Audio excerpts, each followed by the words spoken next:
Gold, trusted gold buyers. మీరు తాకట్టు పెట్టిన బంగారాన్ని విడిపించి ఈ రోజు ఉన్న మార్కెట్ ధరకు కొనబడను. తీసుకుంటే సెన్సేషనల్ కేసు అప్పట్లో ప్రత్యూష కేసు, సినీ నటి ప్రత్యూష కేసు. ఆ కేసును అసలు ఎందుకు పక్కదారి పట్టారండి? అసలు ఆ అమ్మాయి నిజంగా రేప్ జరిగింది, అసలు ఏం జరిగిందండి? పక్కదారి ఒక్కరు పట్టించలేదు. అనేక మంది అనేక తప్పులు దీంట్లో చేశారు, ఒక్కరని కాదు. మునుస్వామి అనే అతను అసలు ఆ రోజు డ్యూటీలోనే లేడు.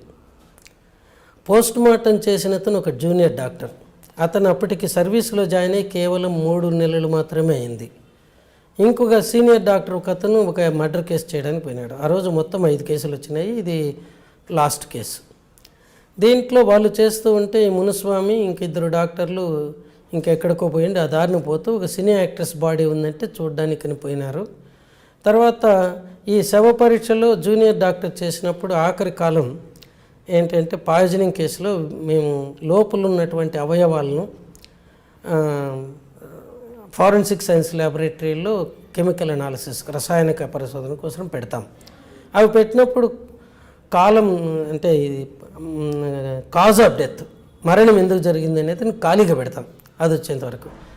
దీంట్లో ఈయన అనుకోకుండా ఇష్టం వచ్చినట్టు టైప్ చేయించాడు, తనకు తెలియదు. అసలు రిపోర్ట్లో ఏముంది కూడా అతను చూసుకోలేదు. ఎందుకు అలా చేయాలి? మీరు పర్మిషన్ ఇస్తే నేను మీకు చూపిస్తాను. అది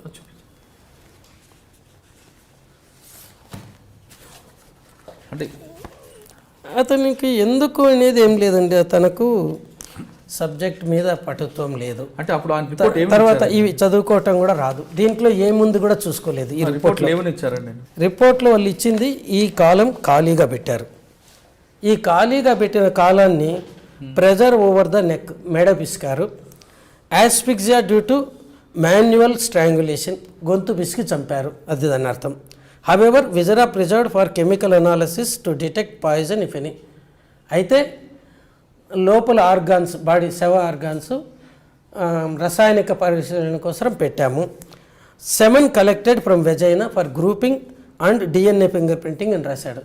అక్కడ ఉండేది సెమెనా వెజైనల్ సెక్రెషన్స్ అని ఎవరు చెప్పలేరు. అది ల్యాబొరేటరీలో పరిశోధన చేస్తే కానీ చెప్పలేరు. అటువంటిది ఇది రాశాడు ఈయన. ఇక్కడ ఒకరికంటే ఎక్కువ మంది ఆమె మీద అత్యాచారం జరిపినట్టుగా వచ్చింది. ఇక్కడ జెనిటల్ ఆర్గాన్స్కు ఎదురుగుండా uterus normal in size, empty, ovaries normal, nothing particular అని రాశారు. సో ఈ శవ పరీక్ష నివేదికలో ఎక్కడ కానీ ఆమె మీద మానభంగం జరిగినట్టు లేదు. కానీ ఆ ఒంటి మీద గాయాలు ఉన్నాయని, ఈ గాయాలన్నీ కూడా ఈ వీళ్ళు చేసినటువంటి థెరపటిక్ ఇంజరీస్ అని అంటారు. ఒక చిన్న గాయం ఇక్కడ ఉంటుంది, అది కూడా నేను చూపిస్తాను కావాలంటే. ఈ దీంట్లోనే ఉన్నాయి ఫోటోలో. ఈ గాయం ఇక్కడ ఉండేది ఇది ఏంటంటే ముక్కు నుంచి ఒక ట్యూబు మన పొట్టలోకి పెడతారు జీర్ణాశయంలోకి, ఏదన్నా యాస్పిరేట్ చేయడానికి కానీ లేకపోతే మందులు పోయడానికి కానీ. అది ఇక్కడ పెట్టినప్పుడు అది ఒక స్థలంలో ఉండాలని చెప్పి దాన్ని ఇట్లా ప్లాస్టర్ వేస్తాం. ఆ ప్లాస్టర్ తీస్తే ఎర్రగా అనిపిస్తుంది మనకు కూడా ఎక్కడన్నా. ఆ ఎరుపుదనాన్ని ఈ జూనియర్ డాక్టర్ రాసినప్పుడు ఏమి రాయాలో కూడా ఆయనకు తెలియకుండా 1.5 × 2.5 సెంటీమీటర్స్ అబ్రేజన్ అని రాసినాడు. అబ్రేజన్ అంటే స్కిన్, చర్మ పైపర్ గోక్కుపోవటం, కేవలం రెడ్గా ఉండేదాన్ని. ఇంకొకటి ఇంట్యుబేషన్ అంటారు. అంటే ఇక్కడ ఒక ట్యూబ్ను మన శ్వాసనాళంలోకి పంపుతారు గాలి పోవడానికి. దాన్ని ఇక్కడ ఉంచాలంటే దాని చుట్టూ ప్లాస్టర్ చుట్టి ఇట్లా తీసుకొని వచ్చి ఇక్కడ అంటిస్తారు ప్లాస్టర్ను. అంటే ఒక పక్కన తీసుకొని వచ్చి ఇట్లా పెట్టినప్పుడు చిన్న డాట్స్గా ఒక గీతలాగా పడింది, అది కూడా ఇంటరప్టెడ్. దాన్ని ఒక ఇంజరీగా తను 5 సెంటీమీటర్స్ విలువ అది రాసినాడు పెద్దగా. రెండోది 4 సెంటీమీటర్స్ పొడవుతో అది ఉంది అనేసి గాయం. అంటే పొట్ట మీద కూడా గాయాలు ఉన్నాయి. ఇంకా చెప్తాను ఇది కూడా. ఇంకా ఒకటేమో జుగులార్ వీన్ అని, అంటే ఇది మెదడు నుంచి తల నుంచి శుభ్రం చేయడానికి రక్తాన్ని గుండెకు కుడివైపుకు తీసుకొని వస్తుంది, చెడు రక్తాన్ని. దాన్ని జుగులార్ వీన్ అంటారు. ఆ వీన్ ద్వారా వీళ్ళు పైప్ పంపాలనుకున్నారు.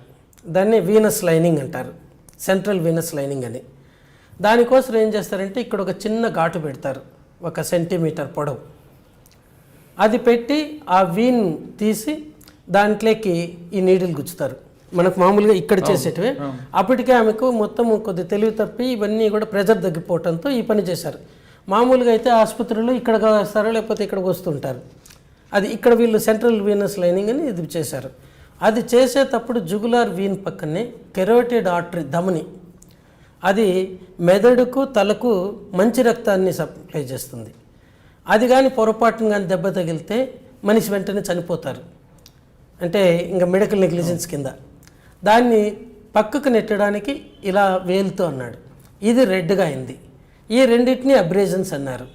తర్వాత ఇక్కడి నుంచి పోయిన ఈ ట్యూబ్ను ఇక్కడ పెట్టారు.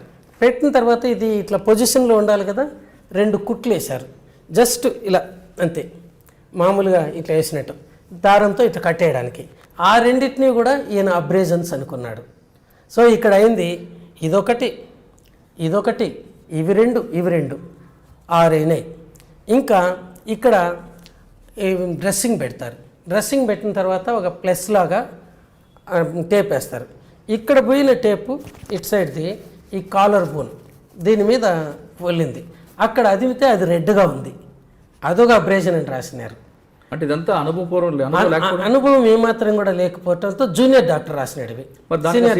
మునిస్వామి ఉన్నారు కదా, ఆయన ఇంకా నేను ఆయన గురించి చెప్పటము ఎంత తక్కువ చెప్తే అంత మంచిది.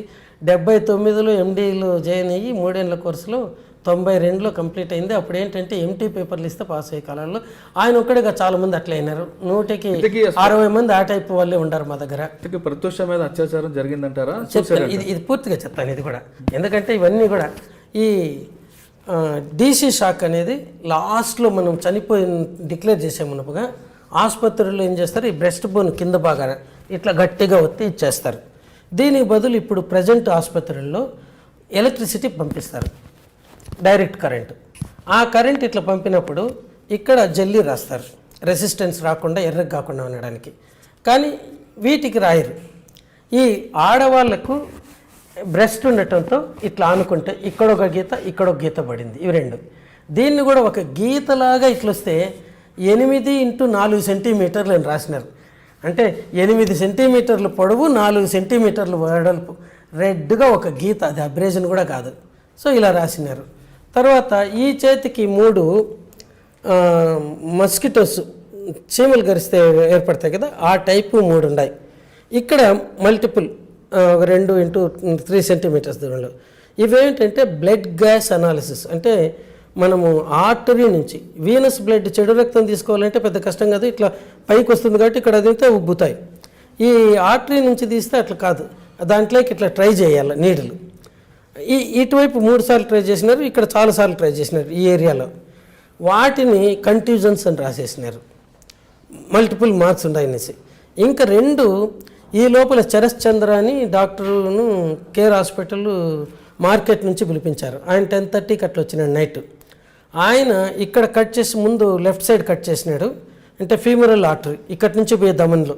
మనకి ఇంతకు మునుపు యాంజియోప్లాస్టీ స్టంట్ చేయాలంటే ఇక్కడి నుంచినే పంపేవాళ్ళు, ఇప్పుడు ఇక్కడి నుంచి పంపుతున్నారు. నాకు కూడా ఇక్కడి నుంచినే చేశారు అది. సో దీంట్లో మొదటి ఎడంపక్క చేశాడు, సక్సెస్ కాకపోతే మళ్ళీ కుడిపక్క చేశాడు.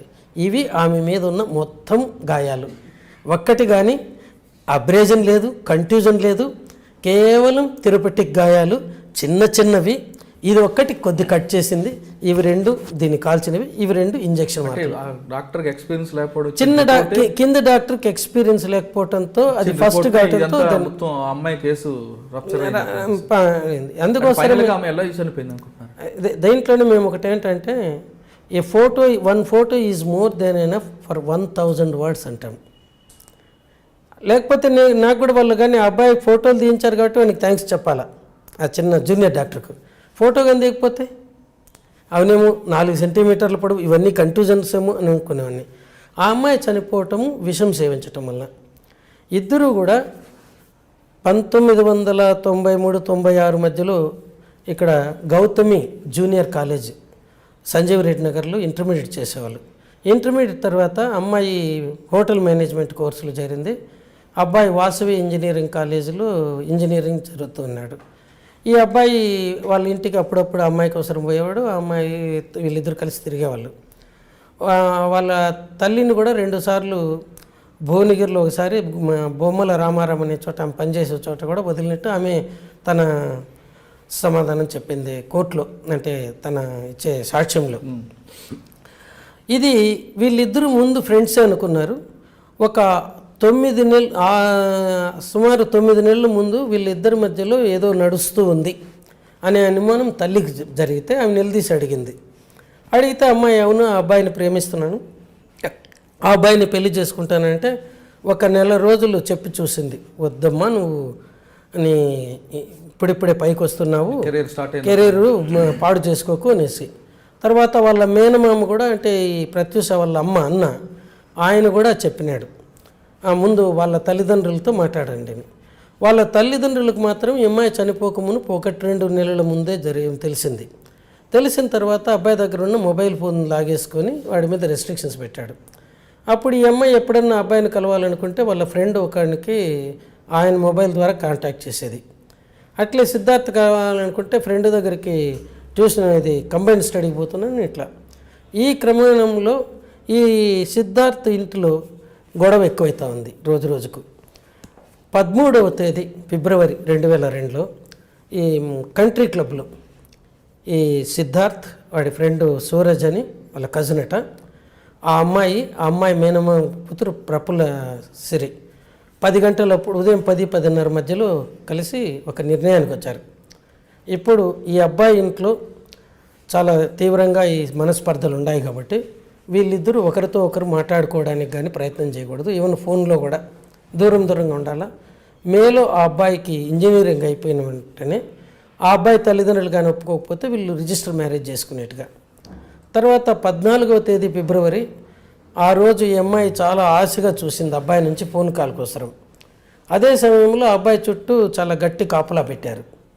సో ఆ అమ్మాయి కొద్ది డిప్రెషన్ లేకపోయింది ఆ రోజు ఫోన్ రాకపోతే.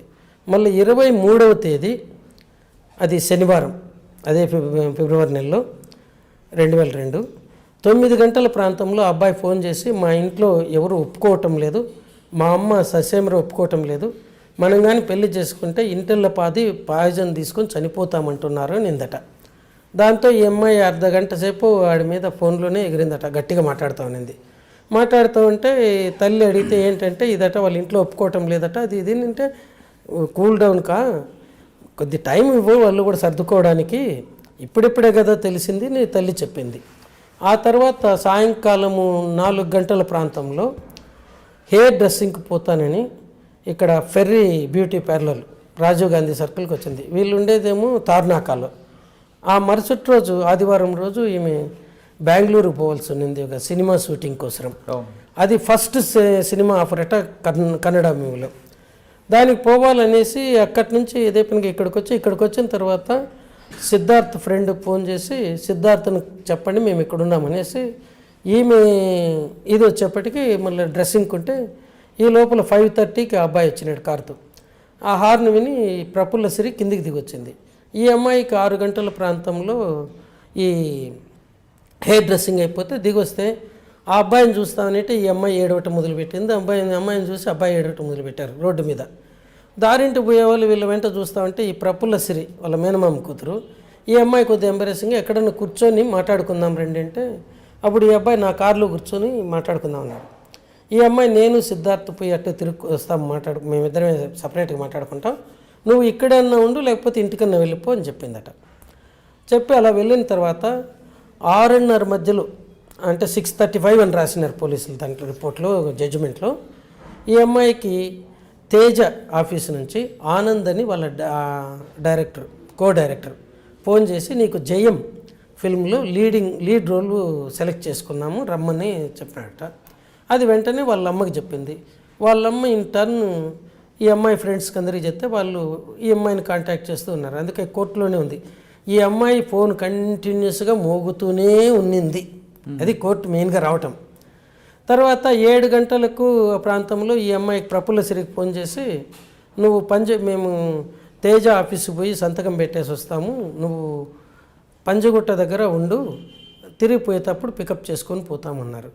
పంజగుట్ట దగ్గర ఈమె 8:30 వరకు వెయిట్ చేసి ఇంక వీళ్ళు రాకపోతే ఒక బస్సులో ఇక్కడ సికింద్రాబాద్ రైల్వే స్టేషన్ దగ్గర పోయి అక్కడి నుంచి తార్నాకాకు ఇంకో బస్సుకు పోతే నైట్ 10-10:30 మధ్యలోకి చేరింది.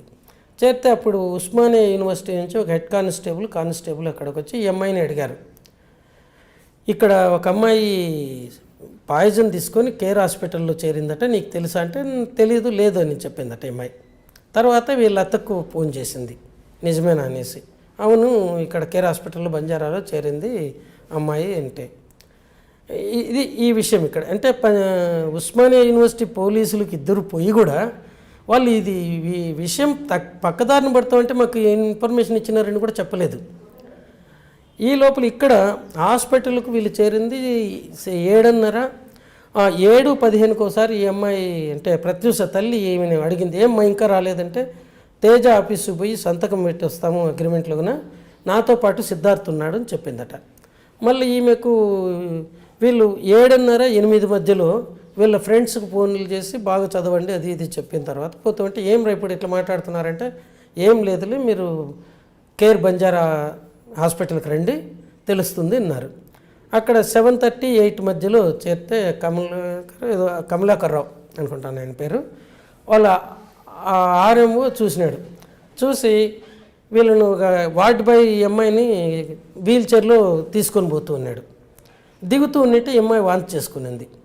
అది ఒక ఈనాడు విలేకరి కూడా చూసినాడు, అతను కూడా చెప్పినాడు, సార్ నేను కూడా చూసినాను కానీ ప్రత్యూషలాగా ఉంది అనుకున్నాను కానీ ప్రత్యూష అనుకోలేదు అని. ఇది జరిగింది. తర్వాత ఇద్దరిని అక్కడ తీసుకుంటే మేము కూల్ డ్రింక్స్లో పాయిజన్ కలుపుకొని తాగినాం చెట్ల మంది అంటే, అది ఏముందో తెలిస్తే బాగుండు అన్నారట. వాళ్ళు చాలా సేపు నిదానించారు.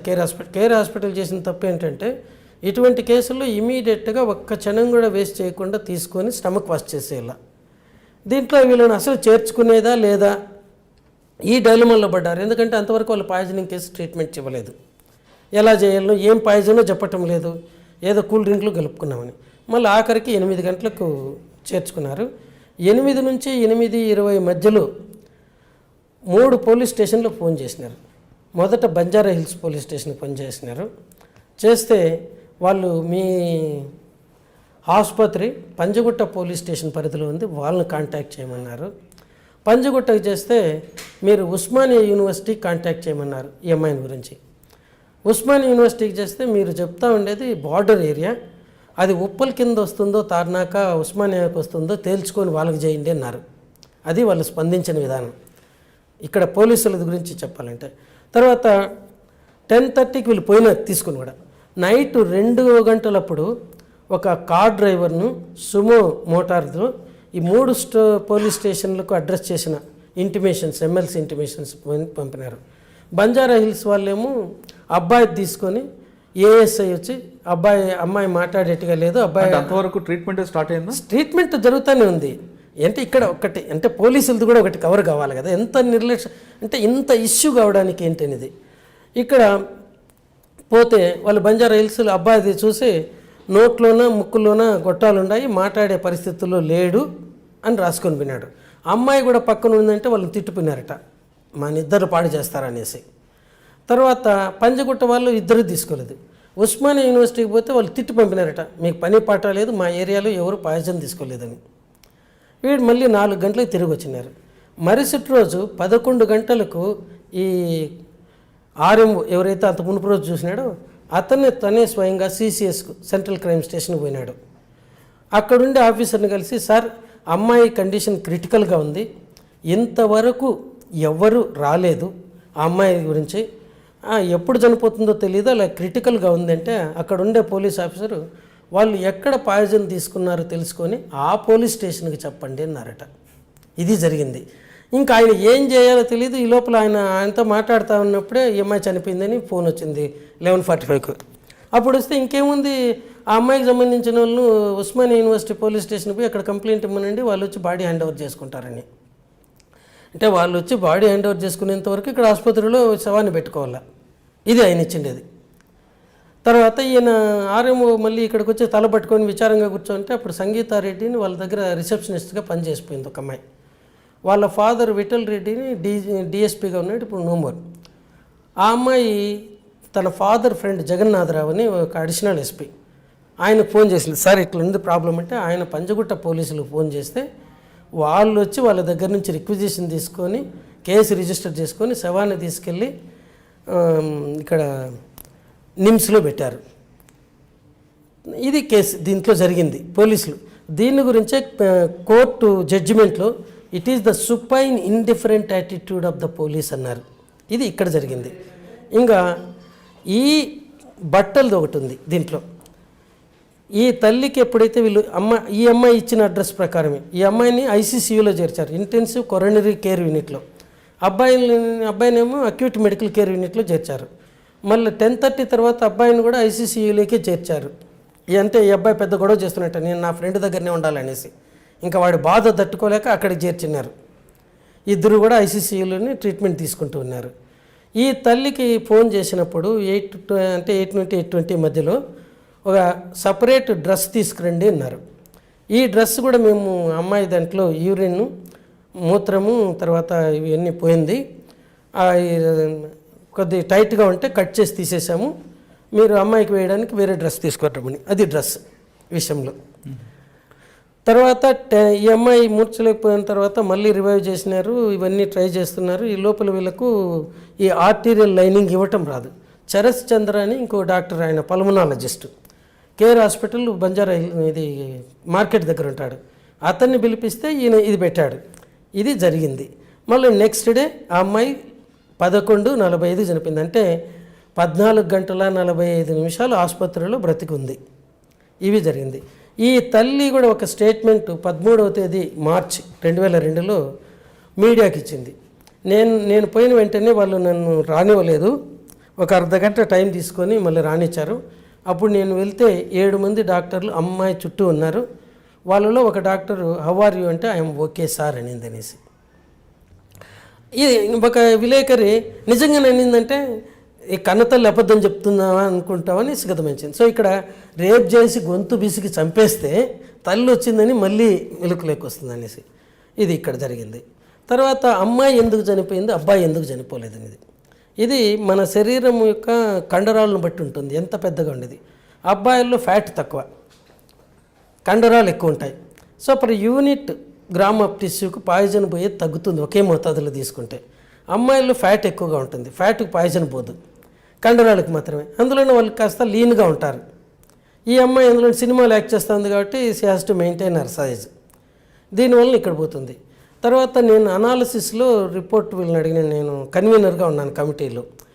నాకు క్వాలిటేటివ్ కాదు క్వాంటిటేటివ్, క్వాలిటేటివ్ అంటే ఏం తీసుకున్నారని అట్లా కాదు, ఒక 100 గ్రాముల టిష్యూకు ఎంత పాయిజన్ ఉందో కావాలనేసి. స్టమక్ వాష్లో అడిగితే అమ్మాయిలు 100 మిల్లీలీటర్ల స్టమక్ వాష్ పొట్టలో ఉండే ఆహారంలో 2.9 మిల్లీగ్రాములు మాత్రమే ఉంది పాయిజన్. 100 మిల్లీలీటర్ల స్టమక్ కంటెంట్లో 2.9 మిల్లీలీటర్ల పాయిజన్ ఉంది. అబ్బాయిలో 4.1 మిల్లీమీటర్ ఉంది, మిల్లీలీటర్. అంటే ఇంత మిల్లీగ్రామ్ 4.1 మిల్లీగ్రామ్ అబ్బాయిలో ఉంది 100 లీటర్ల దీంట్లో, 100 మిల్లీలీటర్లో. ఈ అమ్మాయిలో 2.9. అంటే అబ్బాయి కంటే ఈ అమ్మాయి కంటే అబ్బాయిలో 1.2 మిల్లీగ్రాములు ప్రతి 100 మిల్లీలీటర్ల స్టమక్ కంటెంట్స్లో ఎక్కువగా ఉంది. దాన్ని బట్టి మనకు అర్థమయ్యేది ఏంటంటే అమ్మాయిలో పొట్టలో నుంచి అంటే స్టమక్లో ఉదరం దాంట్లో నుంచినే చాలా స్పీడ్గా రక్తంలోకి పాయిజన్ వెళ్ళిపోతూ ఉంది. వీడిలో ఆ స్పీడ్ లేదు. ఇది ఒక కారణం. దీనివల్ల అబ్బాయి బ్రతికి బయటపడ్డాడు. ఆ అబ్బాయి కూడా 2 రోజులు కంప్లీట్గా అపస్మారక స్థితిలో ఉన్నాడు. తర్వాత క్రమేపీ కోలుకున్నాడు. ఇది జరిగింది. తర్వాత టోటల్గా ఈ కేసు అంతా రాంగ్ ట్రాక్ ఉన్నప్పుడు, రాంగ్ ట్రాక్ ఇక్కడ కూడా కాదు, పోలీసులు కూడా పట్టించారు. అంటే ఈ ట్రాక్ నుండి మీ కమిటీ వచ్చిన తర్వాత మీరు దీన్ని ఒక ట్రాక్లో తీసుకొచ్చానంటారు.